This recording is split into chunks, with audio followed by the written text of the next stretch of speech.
nuestra región y la verdad que nunca había entrado hasta hace unos meses que hice una visita con gente de mi facultad, de una agrupación. Y bueno, vinimos a escuchar unas charlas, estuvimos con Pepe Lojo, estuvo el presidente del CECIM también, bueno, vinculado con la soberanía básicamente, así que bueno, fue muy interesante, me quedé muy interesada por la actividad del puerto, pero fue la primera, digamos, no tenía otro contacto anterior. Bien. Llegás al teatro, vayamos ya al eje de la nota, a los 37 años, ¿no? Sos doctora en biología. Te quiero preguntar, antes que nada, en qué consiste actualmente tu trabajo científico, Ajá. para que después me cuentes cómo llegás al teatro a esa edad, digamos, y de qué manera llegás, ¿no? Ahora vamos a ir de a poquito yendo a esas cuestiones, pero contame antes Sí. en qué consiste tu labor científica que seguís desarrollando, ¿no? Sí, sí, estoy todavía en actividad por un tiempo más. Soy docente investigadora de la Facultad de Ciencias Naturales. Bueno, como el nombre lo indica, hago tareas docentes. Soy profesora adjunta de Ecología de Poblaciones y también hago investigación dentro de la facultad, desde siempre, desde que me recibí. Bueno, trabajo en ecología de aves, básicamente, a eso me he dedicado desde que me licencié y después, bueno, me doctoré. Y bueno, no tenía ninguna relación con el teatro, ya con mis hijos pequeños, pero bueno, de 4 o 5 años, empecé a buscar alguna actividad que me relacionara, que tuviera algo que ver con lo corporal más que nada, del tipo, no sé, Feldenkrais, ese tipo de actividades. Y bueno, no conseguí nada ese año y una amiga me convenció de meterme en un taller de teatro que nunca en mi vida se me había ocurrido pasar por ahí. Y bueno, llegué y me enamoré de la actividad, me pareció mi lugar, me sentía absolutamente cómoda. Así que bueno, no me fui más de ahí, básicamente. En varias notas haces referencia a ese punto de inflexión, pero Sí. ¿cuál fue el detonante, digamos? ¿Por qué decidiste? ¿Hay un detonante en realidad? Esa es la pregunta. Sí, yo creo que venía con algún proceso de cuestionamiento de ser científica y nada más, es decir, como eh, la facultad es muy linda y da una formación muy buena, pero también formatea la cabeza de determinadas maneras. Y bueno, yo tenía un costado vinculado con lo social y con otro tipo de actividades. Inclusive de joven con lo literario. Entonces, bueno, sentía que me faltaba una parte, que había una parte mía que no se estaba desarrollando del todo. Y bueno, empezó esa búsqueda así como medio tímida y después, bueno, ya me metí de cabeza.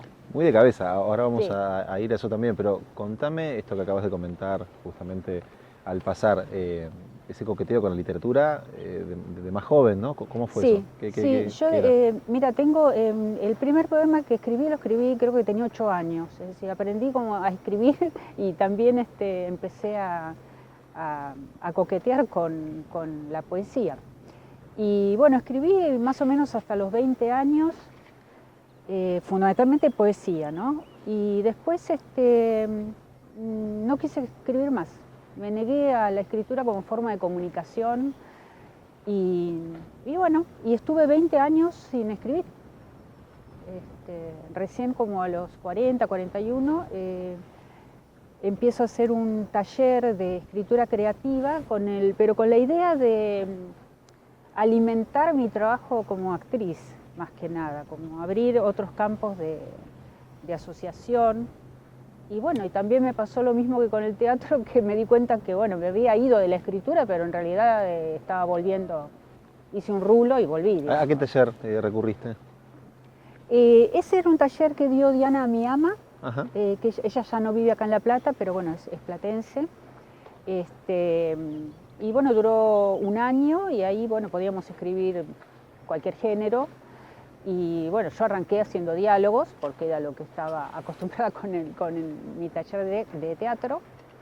Y bueno, también fue sentirme muy cómoda otra vez con esta actividad retomándola y bueno, me di cuenta que no me tenía que haber ido nunca de ahí, pero bueno, ya Bien, a los 37 cuando te acercás al teatro, ¿a qué espacio recurrís también? Empecé en el taller de Febe Chávez. Claro, histórico. Es histórico taller de Febe.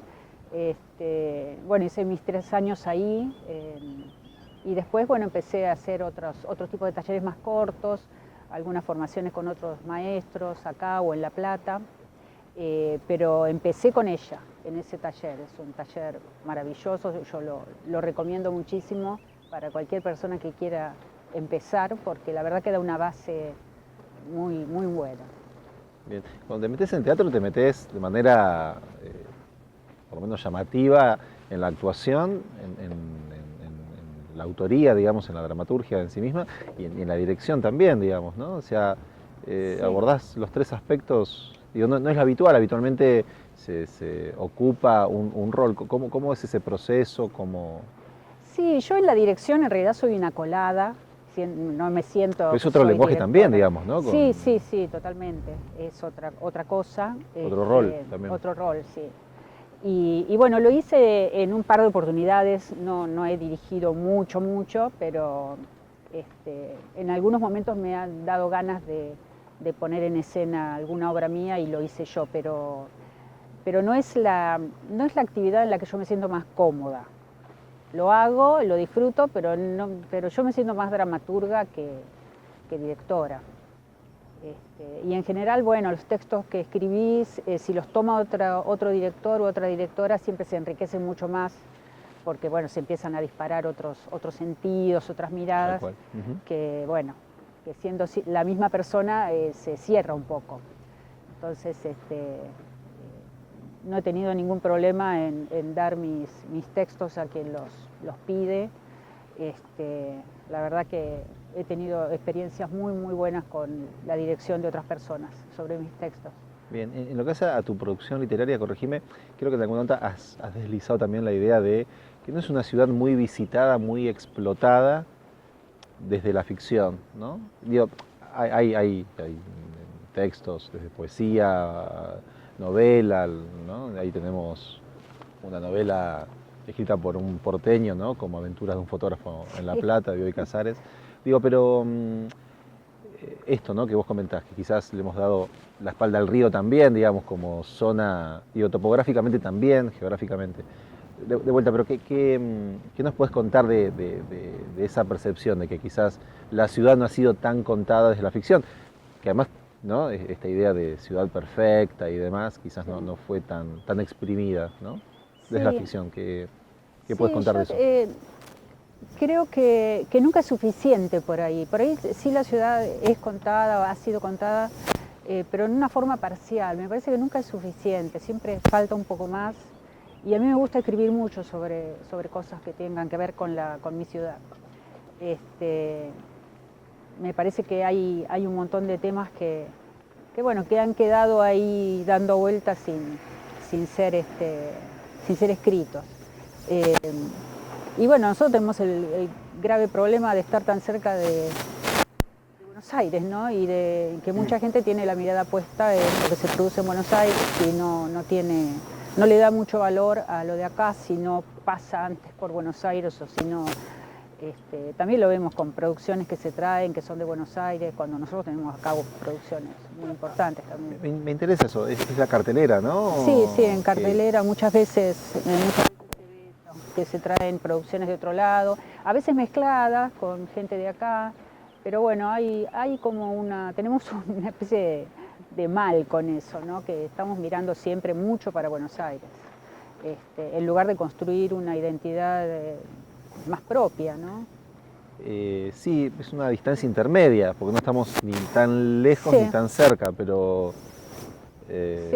Sí, pero no sé, estamos, por suerte tenemos el Parque Pereira, ¿no? que siempre ataja, digamos, los emprendimientos inmobiliarios, pero si no, formaríamos parte de hecho, bueno, hace muy poco tiempo empezamos a formar parte del AMBA, en realidad, viste, todavía no encontré una razón muy válida para eso, pero bueno, como si fuéramos una parte, digamos, una extensión de Cava. Pero sí crees en síntesis que amerita, ¿no?, revisar La Plata desde la ficción. Sí, sí, No de manera totalmente. obligatoria, eso está claro, ni hace Sí, falta sí. aclararlo, ¿no? No, Ni claro con que una no. mirada chauvinista, pero es cierto que hay ingredientes, Sí, ¿no? sí. Digo, Hay un montón de cosas de la ciudad, un montón para pienso en la contar. masonería, ¿no? ¿Qué sé yo? Sí, Bueno, no sé, claro. hay mil Sí, cuestiones sí. para Sí, desde lo más aprovechar. típico hasta otras cuestiones. A nosotros nos pasó también cuando escribimos con Patricia Suárez Damiana, Te iba a preguntar sobre eso. Sí, una sí, sí, sí. niña Che. Contanos un poco de qué se trata Damiana, una niña H. Bueno, esta es una Pues, perdón, obra. son las de tus obras más reconocidas, quizás o la que más, Sí, una de las que más ruido ha hecho, ¿no? claro, ha Pero estado contanos por circulando qué. bastante. Bueno, esta es una historia de una nena que es apropiada, digamos, a fines del siglo XIX, por unos colonos cerca de una zona que ahora pertenece a Paraguay, ¿no? En ese momento desaparece un caballo, o aparece muerto un caballo, y bueno, los colonos acusan a una tribu, de los H, que era una tribu nómada, una tribu que andaba por la selva recolectando y cazando, y empiezan a perseguirlos.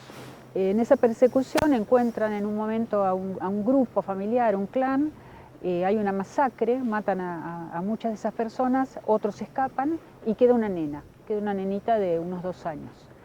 Que como era el día de San Cosme y San Damián, la bautizan, le cambian el nombre, Damiana, pero bueno, ya tendría su nombre que le habría dado su familia.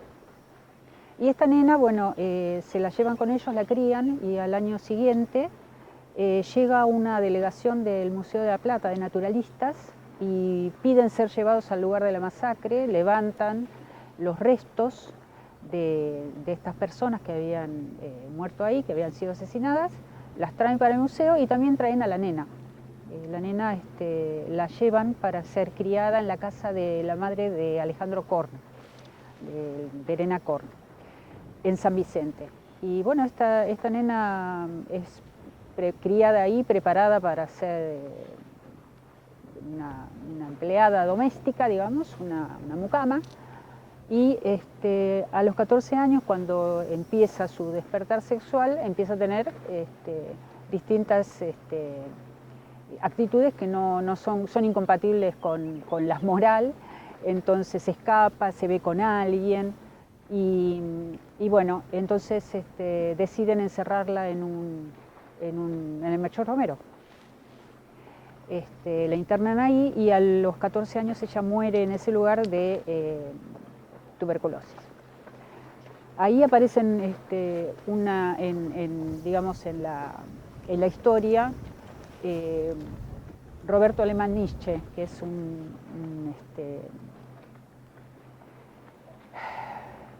es difícil darle un título, digamos, porque en esa época por ahí no eran antropólogos o arqueólogos, eran un poco de todo, eran naturalistas, era folclorista también, era un tipo interesado en las cuestiones de los relatos orales, en las canciones.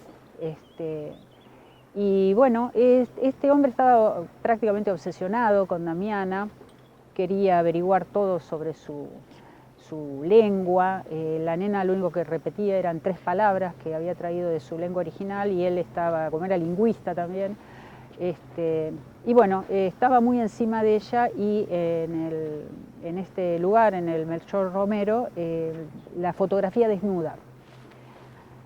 Es una práctica muy habitual entre los naturalistas y todas las personas que pasaron por el museo, la mayoría las fotografiaron desnudas o con el torso desnudo.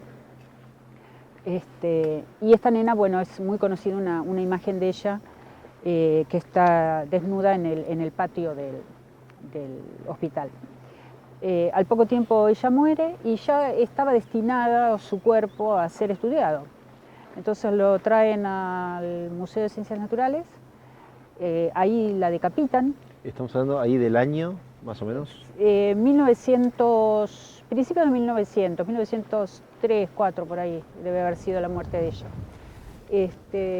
Ahí le cortan la cabeza y la mandan a Alemania, donde había empezaba como toda una línea de investigación sobre partes blandas, y bueno, y el resto del cuerpo lo descarnan y queda depositado en una bolsa adentro del museo, en un depósito.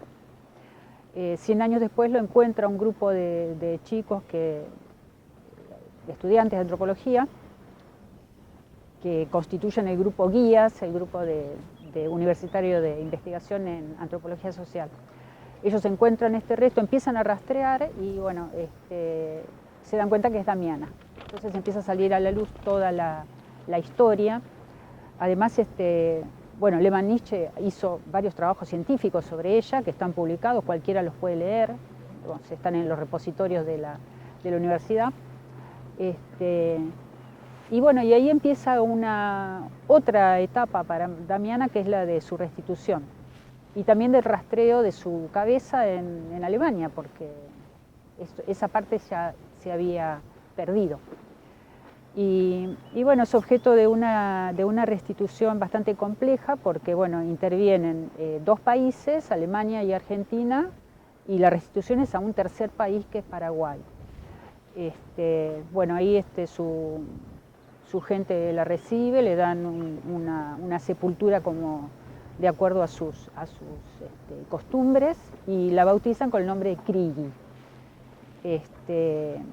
Bueno, esa es la historia que hace unos 10 años salió a la luz, y bueno, yo en ese momento estaba trabajando con Patricia Suárez y le propuse empezar a escribir sobre esta historia, y bueno, hicimos esta obra a 4 manos, digamos. Así que después esta obra ganó una mención en un concurso de aplausos para la inclusión, que era del Ministerio de Desarrollo Social, en ese momento que estaba Alicia Kirchner. Así que bueno, ahí empezó como su etapa, digamos, teatral. Yo por lo menos tenía muchas ganas de contar esta historia a través de un lenguaje que no fuese el académico, y me parece que bueno, que el resultado ha sido siempre muy bueno. Fue una obra siempre muy invitada a distintas universidades. La hemos llevado a la Universidad Nacional del Sur, a Tandil, también estuvo en Quilmes. La verdad que es una obra que conmueve mucho por su contenido, y bueno, y también sorprende, digamos, ¿no? por la temática, por la cercanía, porque es el Museo de la Plata, digamos, hay una serie de instituciones ahí muy importantes que están también involucradas. Es una suerte también de revisionismo histórico, ¿no? Pero ¿vos creés que en los tiempos que están corriendo ahora, actualmente, mientras por lo menos grabamos esta nota en junio, julio de 2024, ¿creés que esa mirada hacia atrás para revisar justamente algunas prácticas, por ejemplo, de la ciencia, hoy estarían en duda? ¿Cómo ves un poco, en qué momento vos generás ese rescate desde la literatura, desde la dramaturgia puntualmente, a esto que está pasando ahora, donde algunas cosas que, por lo menos del campo más progresista, más popular, no eran discutibles y ahora parecería que sí? ¿Qué te está pasando con respecto a eso? Mira, yo siempre lo cuento porque, bueno, es una cuestión bastante personal. Lo que me pasó a mí estudiando en la facultad, yo llegué a naturalizar que estuviesen restos humanos expuestos en las vitrinas, es decir, era como normal. Después empezó todo un momento, un cuestionamiento acerca de por qué, si eso estaba bien, y bueno, me parece que también coincidió no solo en lo personal a mí, sino también en un contexto que fue propicio para que estos temas se debatieran, para que se pusieran en debate por qué, cómo naturalizamos determinadas prácticas científicas, cómo se naturalizaban en el pasado, a pesar de que había gente que estaba en contra de esto, no era que todo el mundo le parecía bárbaro. Pero bueno. Pero sí había un consenso, digamos, que sí, ahora parecería no haberlo. No sé si estás de acuerdo con esa idea. No, ya ahora esa situación cambió muchísimo. Ahora tendríamos que también revisar qué prácticas actuales estamos naturalizando, porque por ahí con el tiempo hay cosas que se hacen como más evidentes, ¿no? Que no estaban bien. Y seguramente ahora estamos haciendo lo mismo con cosas que pasan ahora, ¿no? Me parece que eso hay que estar todo el tiempo planteándolo. Bien. Volviendo a los procesos de escritura, obviamente hay una escritura que vos desplegás de manera individual y también de manera grupal, ¿no? Con Patricia Suárez, con Nelson Malash también, no sé si de escritura, pero por lo menos en el armado, en la puesta en escena de esta obra que después vamos a hablar en Casa Curuchet. Pero contanos cómo son los procesos de escritura, ¿en qué sentido? ¿De manera individual, de manera colectiva o grupal? ¿Y en qué momentos trabajás? ¿En qué momentos te inspirás y demás? La cocina, digamos, de tu escritura. Mira, la experiencia con Patricia fue hace unos años ya. Era una época que estábamos las dos en un momento un poco crítico de nuestras vidas, y entonces nos impulsábamos mutuamente a escribir. Y tuvimos varias obras que escribimos a la vez, digamos, tiramos un tema y cada una escribía por su parte y los intercambiábamos para hacernos una retroalimentación. Eso fue una práctica excelente y escribimos varias obras así, pero cada una escribía la suya, solo recibía los comentarios de la otra. Y después empezamos a escribir de a dos, y escribimos también 3 o 4 obras, por lo menos una de Damiana, después hubo algunas otras más. Y bueno, eso la verdad que a mí me resultó muy fácil siempre escribir con Patricia. Patricia es una mujer muy generosa primero es una capa y después es sumamente generosa como persona, y la verdad que para mí fue genial. Ese proceso consistía en escribir las dos en el mismo lugar al mismo tiempo. Claro, podría ser quizás en un Zoom en algún momento, no sé. No existía, en ese momento ok, bueno. No, pero en el mismo momento, ¿no? Claro, O sea, planteábamos un tema para escribir y cada uno arrancaba por donde le parecía y lo intercambiamos para hacer en el mismo comentarios. momento. Sí, o sea, no es que había una posta o una continuidad, que quizás en el momento también se daba eso, pero... Claro, después sí empezamos a trabajar así. Ahí sí estábamos las dos trabajando sobre un mismo texto. Pero bueno, era por mail en ese momento, fue hace más de 10 años, como 15, debe ser ya. Así que bueno, escribíamos y nos íbamos mandando y así estuvimos sumamente entretenidas con esta actividad. Y bueno, después bueno, llegó la otra fase, digamos, que donde sí escribíamos las dos un mismo texto. A mí me resultó siempre muy fácil trabajar con ella, tenemos como criterios muy parecidos, la verdad que no fue para nada dificultoso y escribíamos, no sé, en un mes una obra, así que bueno, fue bárbaro eso, fue una experiencia genial. La experiencia con Nelson fue diferente porque no tuvimos un intercambio de los materiales, sino que trabajamos en un mismo espacio físico, que es la Casa Curuchet, y ahí bueno, hicimos como una división de la casa en su parte social y en su parte más pública, y cada uno resolvió dentro de ese espacio físico lo que quería mostrar en la obra del espacio indecible, se llamaba. Un claro ejemplo también de resignificación de un espacio de la ciudad, bastante emblemático, ¿no? Sí, sumamente. Claro, nosotros en un momento teníamos la idea de trabajar la conjunción del teatro y la arquitectura, y bueno, el primer lugar que surgió fue Casa Curuchet, la obra de Le Corbusier, así que como un espacio así, el primero que hay que ocupar. ¿Qué recordás de la trama o qué puedes contar, mejor dicho, de la trama de esa obra en particular? Para terminar de visualizar un poco qué fue lo que hicieron en Casa Curuchet. Sí, bueno, yo trabajé en la parte... No hace mucho de esto, estrenamos después de la inundación, 2013. Te iba a decir eso, 2015. Sí, estábamos ensayando en ese momento, 2013 fue. Y estuvimos 2 años con funciones, sí. Y hacíamos un continuado, era viernes, sábado y domingo, así era una locura, pero muy lindo porque no podía entrar mucha gente, había un cupo de unas 20 personas por función, así que bueno, hacíamos 2 funciones por día y bueno, todo el fin de semana. Bueno, yo trabajé en la parte de la casa, donde habitaba Curuchet, donde habitó poco tiempo, pero bueno, la habitó.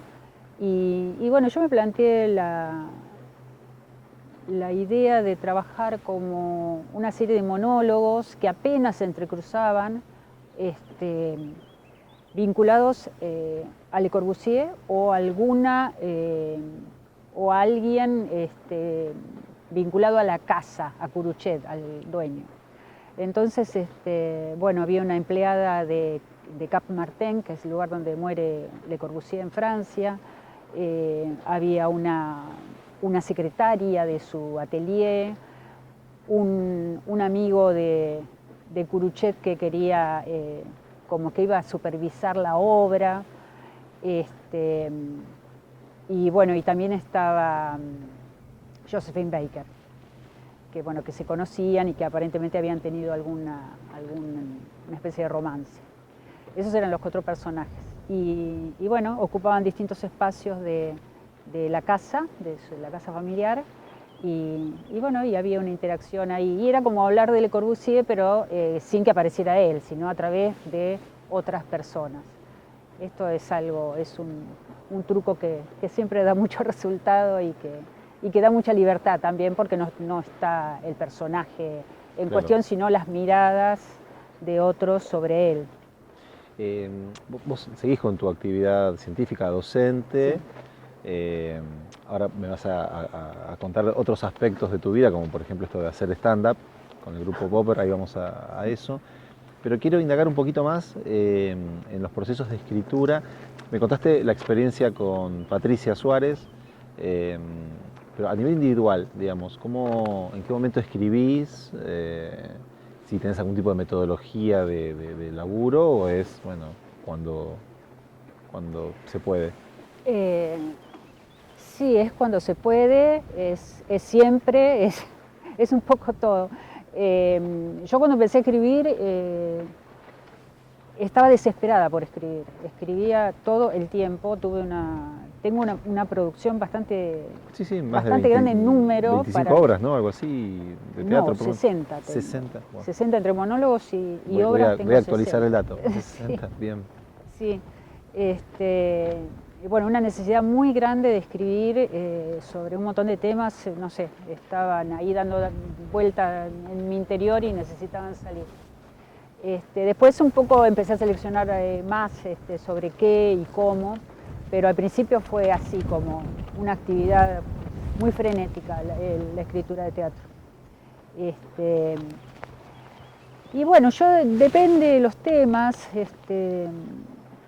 pero normalmente en eso influye un poco mi actividad como científica, porque hago bastante investigación acerca del tema que quiero escribir. Parto de lo que yo sé y empiezo a indagar mucho más, leo, miro materiales audiovisuales, hago un poco lleno como esa especie de vacío, le meto mucha información. En ese momento no escribo, solo estoy como acopiando. Y después llega un momento que, bueno, que siento, es como una sensación de que ya está y que me puedo sentar a escribir, que ya tengo un punto de partida, que tengo una imagen, que ya están los personajes y ahí me siento. No sufrís el síndrome de la hoja en blanco, llegás con información, sí, con material. Sí, bien. Sí, porque... Bueno, hay una metodología ahí en lo que estás señalando, digamos. Claro, ¿no? Está bueno. Sí. No, intento no sentarme a escribir antes de tiempo. A eso voy. Porque cuando a mí me pasa, si me apuro por alguna razón en empezar a escribir, algo va a fallar. Entonces es más como una sensación, no sé en qué momento se da, pero tengo como la certeza de que ya me puedo poner a escribir. Y bueno, y ahí arranco y trato de no cortar hasta que no largué todo lo que tenía. Sí, prefiero escribir desprolijamente primero y después tener una etapa de corrección, que es otra cosa, digamos, no es lo creativo, sino otro tipo de actividad que se desarrolla. Y bueno, eso sería un poco mi metodología. primero volcar todo, primero acumular, después volcar todo lo que puedo y después corregir. ¿A quiénes reconoces como influencias en tu obra? Influencias. Mira, yo estudié con varios maestros. Estuve con Diana primero, estudié también con Patricia, con Rafael Spregelburg, con Lautaro Vilo en alguna ocasión, Matías Feldman. Pasé por distintos profes y de todos tomé algo. Pero creo que lo mejor es encontrar la propia voz, ¿no? Yo creo que son excelentes todos, pero yo no me siento como muy pegada a ninguno en particular. Eso desde el aspecto de la formación y en lo que hace tus gustos literarios, digamos. Sí, ¿A quiénes podrías mencionar? Imagino un montón de gente, ¿no? Pero de manera así un poco arbitraria, ¿a quiénes se te ocurre mencionar ahora? Y mira, Patricia es una, Patricia Suárez, y Rafael Spregelburg también me gusta mucho. Javier Dolte también. ¿Lees teatro? Sí, solo leer. No es una lectura que agrade mucho. ¿Viste? En general. Bueno, qué bueno que lo digas vos, no sabía. Sí, no. Y bueno, eso también es otra suerte enorme que tengo un montón de obras publicadas, porque el teatro no se publica mucho. Claro, no, a eso voy, tal cual. Es decir, no es algo que sea requerido para la lectura, entonces, bueno, no se publica. Pero yo tengo mucha suerte porque tengo un montón de obras publicadas, o como parte de premio, o porque se publicaron en la editorial universitaria. Así que eso, la verdad que para mí es genial, buenísimo. Tal cual, es muy cierto.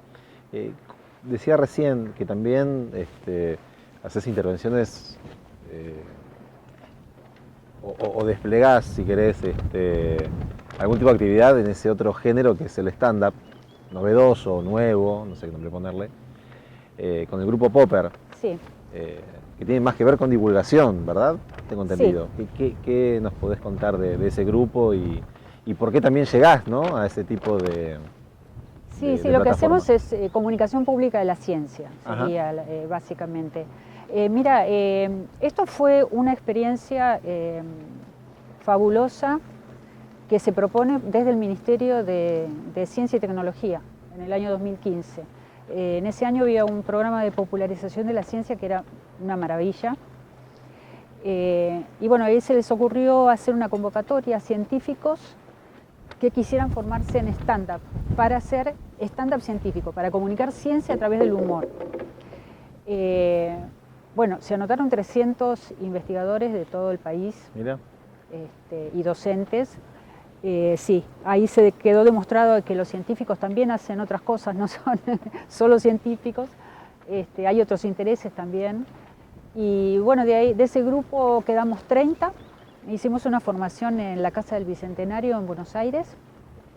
Todo esto becados por el Ministerio. Y bueno, ahí recibimos como la formación del stand-up y nosotros teníamos que a eso meterles información científica, digamos, para comunicar. Y al principio nos pareció imposible y después, bueno, le encontramos la vuelta y se puede. Y es muy interesante la experiencia de comunicar ciencia a través del humor, porque bueno, el humor es un facilitador absoluto, entonces podés hablar de cualquier cosa, desde conceptos científicos hasta la desmitificación del científico y de la ciencia, el acercamiento, digamos, para la gente que no trabaja en ciencia, de qué es lo que hace un científico, cómo son sus lógicas de trabajo. La verdad que es muy útil y nosotros hicimos muchas, después de ese grupo quedamos un grupo más reducido, que ahí constituimos Popper y bueno, empezamos a hacer espectáculos en distintos lugares. La primera vez que nos presentamos como grupo estuvimos en Tecnópolis, es decir, tuvimos como un bautismo de fuego en un escenario enorme con muchísima gente. Así que bueno, dijimos, después de esto ya podemos ir a cualquier lado. Y bueno, nos llaman generalmente o para dar talleres o para hacer shows en distintos lugares de... ¿Sigue vigente el grupo, pero de manera, entiendo, independiente o sigue de alguna manera alentado por el ministerio? No, no, eso, te imaginas, esto fue en el 2015 y después Claro, se cortó todo, claro, claro. se cortó el programa de popularización también. No, nosotros nos constituimos como grupo aparte, sí, independiente. Después tuvimos una experiencia con Javier García de Sousa, que es uno de los integrantes de Popper, y con J. Zaponara, que es astrónoma. Estuvimos en el Instituto Cultural dirigiendo un programa de cultura científica y artes escénicas. Es decir, todo lo que sea cruzar lenguajes de la escena con el lenguaje científico, desde la danza, desde el humor, como esto que acabamos de contar, desde el teatro, distintas facetas que tengan que ver con la escena, donde se pueda hablar de ciencia también. Y estuvimos 1 año y medio con este programa en el Instituto Cultural, así que bueno, seguimos trabajando en el cruce de la ciencia con la escena. Bien. Roxana, volviendo al tema de los procesos de escritura, que es algo que obviamente me interesa indagar todavía un poco más, ¿cómo trabajás lo epocal, ¿no? El registro de una época? Porque hay textos tuyos que transcurren en el siglo XIX, principios del siglo XX. La pregunta sería si vos crees que es importante trabajar un clima de época con su lenguaje, sus giros lingüísticos. ¿Cómo es ese universo cuando vos te metés en una época, ¿no? Muy distinta Sí. a la que vos conoces? Sí, a mí me parece importante, la verdad que le doy importancia. Yo soy una enamorada de las palabras y me gusta inclusive rescatar palabras que no se usan, me gusta esa indagación. Y normalmente trabajo bastante con eso, de acuerdo a la época. Bueno, trato de nutrirme un poco de lo que había comentado, que me gusta investigar y leer materiales que tengan que ver con la época o ver películas o lo que sea, y eso te va nutriendo. Pero a mí me parece que es importante. Hay gente que no le da mucha importancia porque en realidad, bueno, estamos haciendo una ficción y no tiene que ser todo verdadero, sino verosímil, y eso es cierto, yo estoy de acuerdo, pero también a mí me gusta ponerle el ojo a ese tipo de palabras, a los estilos, a las formas de decir, me gusta. Me parece que alguna es situación en importante. particular de indagación o de investigación? ¿Te has encontrado con algún documento que no te esperabas encontrar, que de golpe viró o cambió el sentido de lo que vos pensabas escribir? ¿Te has encontrado con un dato inesperado? Eso voy. Sí, todo el tiempo pasa eso. Okay. A veces te enterás a tiempo y otras veces no, pero bueno, yo le presto mucha atención en general. Te tengo que pedir un ejemplo. ¿Te acordás ahora de algún ejemplo en particular del hallazgo de algún dato? Hay un ejemplo muy gracioso. Igual es esto, ¿no? Lo verosímil y la verdad y lo verosímil, ¿no? Lo que en definitiva no importa demasiado. Pero cuando yo escribí Regina Celis, transcurre en el primer Festival de Cine de Mar del Plata. Hacía muy poco tiempo que había muerto Eva Perón, bueno, el primer festival que se hace. Es una chica que quiere ser actriz y bueno, es una aspirante muy joven. Sí, es obra que y en el seno de una familia. ¿No? ¿Cómo? En el 54. En el 54 fue. Bueno, la cuestión es que se habla mucho sobre la llegada de Gina Lollobrigida, Argentina, para el festival. Y resulta que Gina Lollobrigida nunca llegó al festival. Estuvo en Argentina ese año, pero no en el festival específicamente.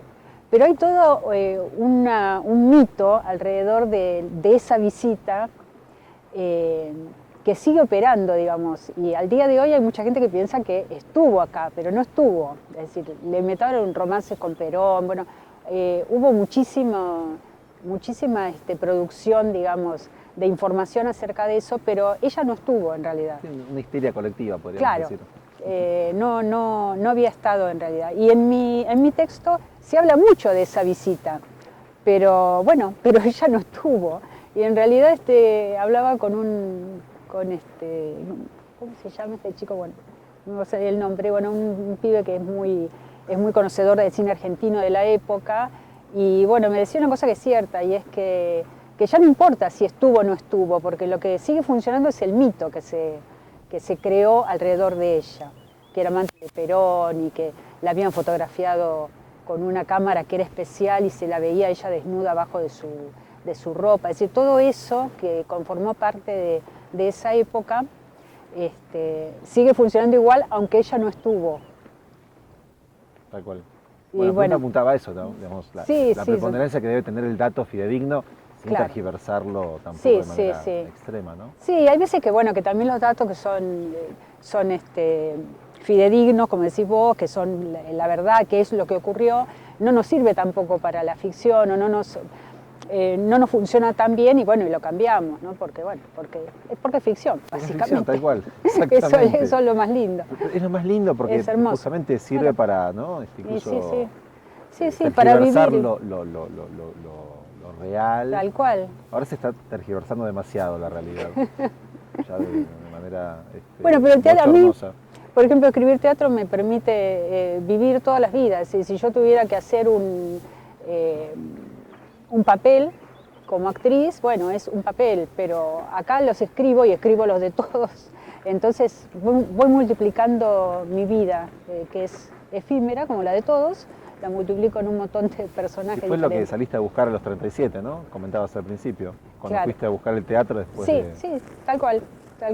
Bien. Ya para ir cerrando, hay un título de tu obra en particular que es La leche de la clemencia. Sí. Me gustaría que contaras un poco qué es ese texto en particular, porque bueno, tiene una estructura, ¿no? Narrativa o editorial bastante particular y además tiene un montón de connotaciones. ¿De qué se trata ese libro? Me gustaría que lo contaras vos.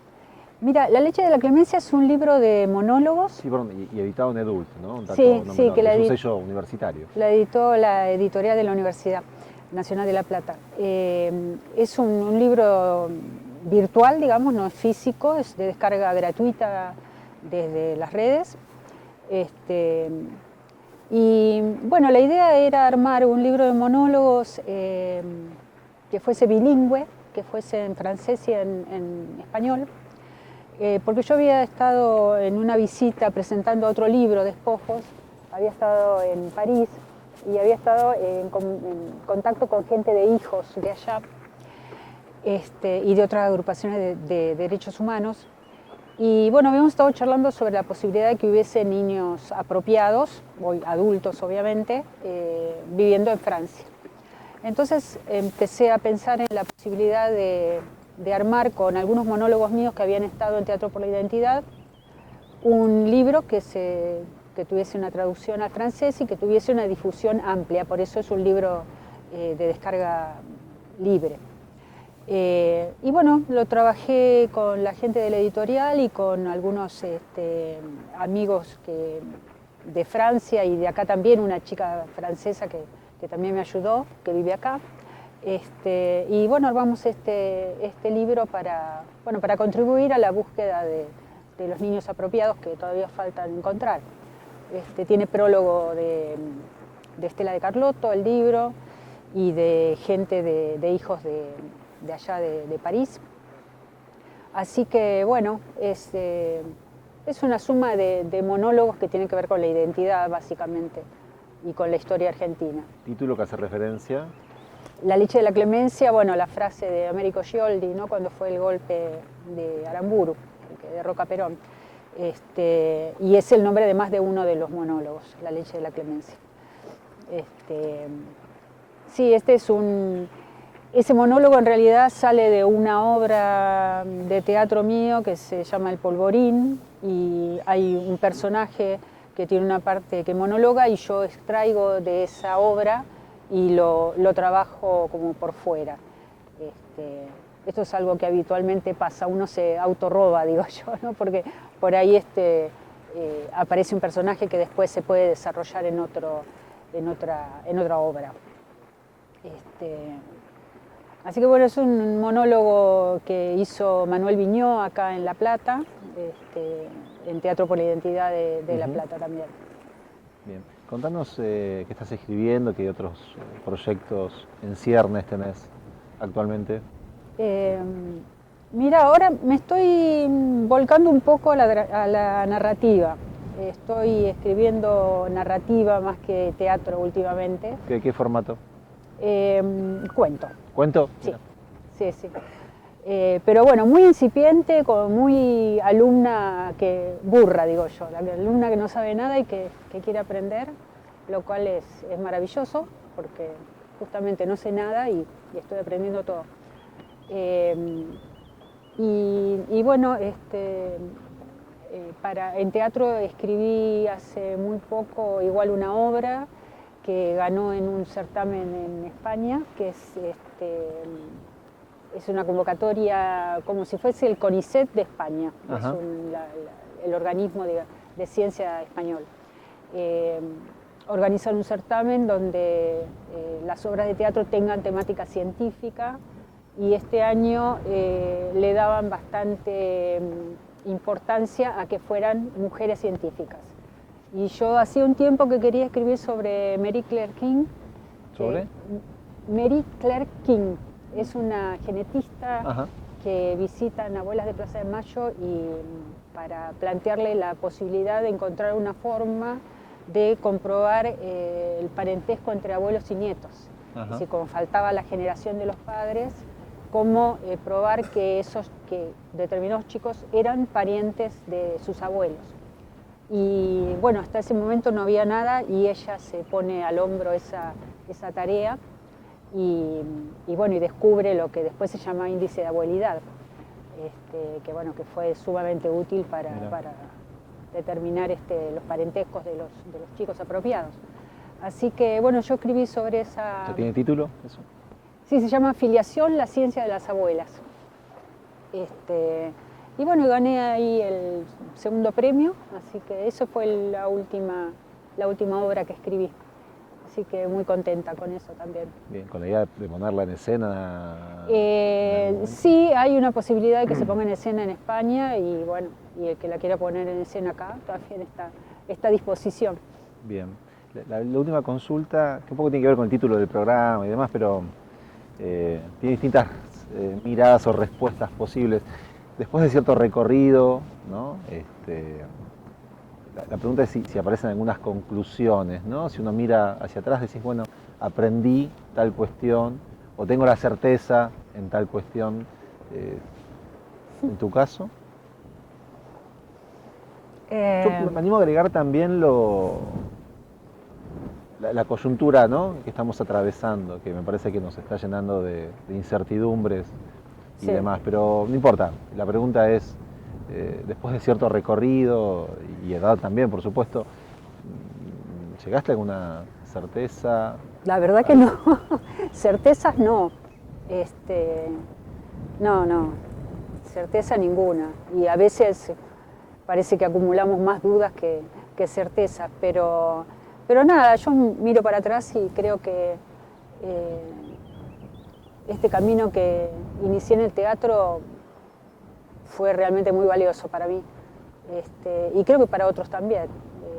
Así que nada, no tengo más que agradecimiento para esta forma de expresión que es el teatro y bueno, y después la dramaturgia para mí, ¿no?